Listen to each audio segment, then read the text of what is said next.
Andrea Hernandez's day starts with her backpack, sweatshirt, and student ID. But don't be fooled. This magnet school sophomore isn't using her new RFID badge. She's using last year's card. Hernandez says the new ID violates her religious beliefs.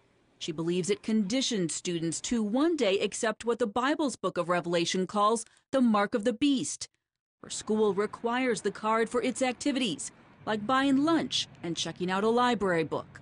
This is, it's not the great economy of the United States economy or the economy of Texas, it's the economy of John Jay High School. But you're still not allowed to participate in it unless you have this thing.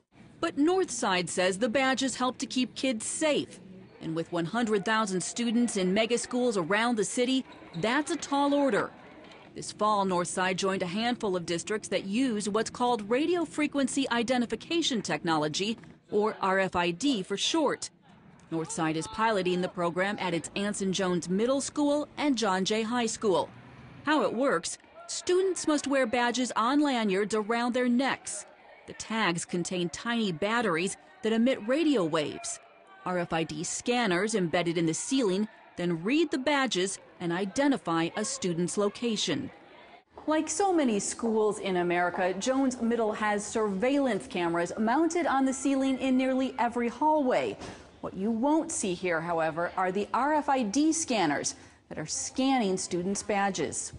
It's not just knowing a schedule of a student, which may or may not hold true for that day, but it's actually knowing physically where that child is. Attendance clerks can now identify a student's location in the moment or earlier in the day. It all comes down to these pink circles, which track a student's movement. And many parents support the system, saying it gives them peace of mind. As a parent, I want to know where my son is because I'm holding the school accountable for his well-being. But other parents disagree. I don't like the idea of them chipping the kids. I believe it does invade our children's privacy and civil liberties, and the fact that there's no provision to opt out. It's true. Privacy organizations around the country are backing these parents.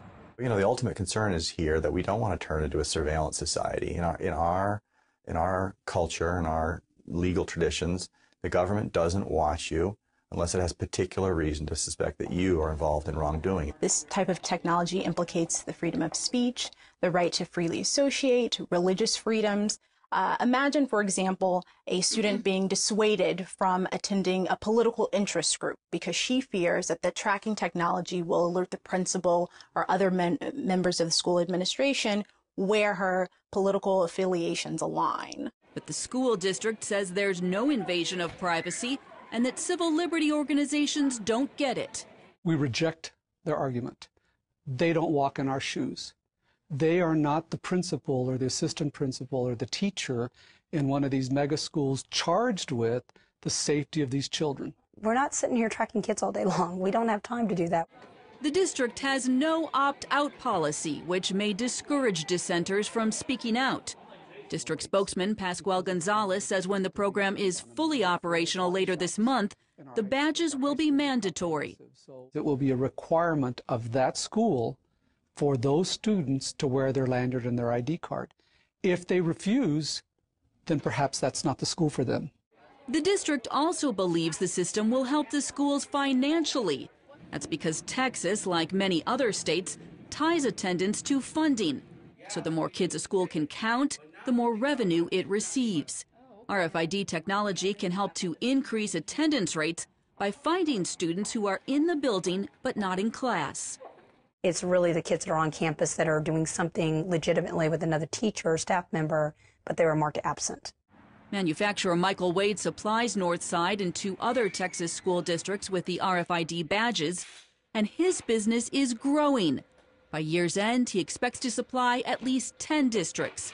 Wade says the technology makes sense for schools concerned about both safety and budget. There is this misconception that RFID is tracking something, and we're not. Again, it's a real-time location system. No one's sitting at the computer tracking anyone. But Andrea Hernandez is not convinced, and she says she's in this fight for the long haul. And Northside can throw, whatever they want at me, but in the end, it doesn't really matter because life is bigger than just Northside. It's bigger than just John Jay High School. but this program is bigger than what Northside is making it out to be. Reporting in San Antonio, Heather Sells, CBN News.